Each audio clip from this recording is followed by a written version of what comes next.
আপনারা দেখছেন birds lovers channel. আমি মোহাম্মদ ইমন চলে আসলাম আজকে নতুন একটি ভিডিও নিয়ে। আপনারা জানেন আমাদের ফিন্স পাখিগুলো আল্লাহর রহমতে খুব সুন্দর এবং খুবই ভালো একটি পরিবেশের মাধ্যমে আমরা তাদের রেখেছি। আর এ পর্যায়ে আপনাদের যে বিষয়ে জানাতে এসেছি সেটা হচ্ছে আমাদের ফিন্স পাখিগুলো কিন্তু ডিম পাড়া শেষ করে দিয়েছে ইতোমধ্যেই। আমাদের প্রায় 5 থেকে 6 দিনের ভিতরে তারা ডিমগুলো পেড়েছে, কিন্তু কতটা ডিম পেড়েছে আমরা এখনও সেটা চেক আউট করি নাই। আমরা চেক করি নাই তার একটি কারণ হচ্ছে আমরা চাই না কোনোভাবে আমাদের পাখিগুলো ভয় পাক এবং আমাদের ডিমের কোনো ধরনের ক্ষতি হোক। আপনাদের যে বিষয়ে আমরা অবশ্যই আজকে জানাবো সেটা হচ্ছে আপনারা ফিন্স পাখিকে কেমন পরিবেশে রাখবেন। এই যে আমার খাঁচাটা দেখুন, পুরো খাঁচাটা তিন অংশ, পিছনে ডানে এবং বামে চারিদিকে আটকানো, কিন্তু সামনের যে অংশটা এটা সম্পূর্ণ মানে খোলা আছে, যাতে করে তারা সম্পূর্ণ ভিউটা দেখতে পারে। কিন্তু আশেপাশের ভিউগুলো আসলে যদি আমাদের পাখিগুলো দেখে, সেক্ষেত্রে দেখা যাবে যে কোনো ধরনের ছোটোখাটো প্রাণী যারা যদি দেখে তারা, তাহলে সেখানে ভয় পাবে এবং তাদের যে ডিম পাড়ার বক্স সেখান থেকে বের হয়ে চলে আসবে, নতুবা ডিম ফেলে দেবে, অথবা বাচ্চা থাকলে বাচ্চা মেরে ফেলবে বা বাচ্চা বাসা থেকে ফেলে দেবে। হরহামেশাই এরকম ধরনের সমস্যা আমরা ফিন্স পাখির ক্ষেত্রে দেখে থাকি। তো আপনাদের আমরা যে বিষয়ে জানাবো যে আপনাদের ফিন্স পাখি যদি ডিম পাড়া শুরু করে বা ডিম পাড়ে, বা কেমন স্থানে রাখলে খুব সুন্দর মতো ডিম পাড়বে, ডিম বাচ্চা করবে, এরকম একটা পরিবেশ আপনারা যাতে তাদের উপহার দিতে পারেন, সেজন্য আপনাদের এই বিষয়ে আমরা জানাবো।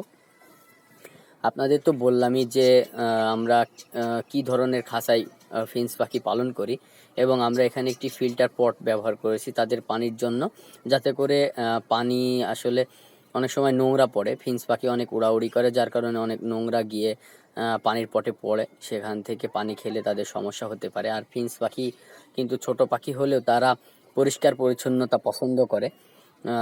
আর বিশেষ করে ফিন্স পাখি এমন একটা পাখি, এটা সকলেরই প্রিয়, আমারও প্রিয়। আপনাদের কার কার প্রিয় অবশ্যই আমাকে জানাবেন কমেন্টে। আমি জানতে চাই আপনারা কারা আসলে ফিন্স পাখি পছন্দ করেন।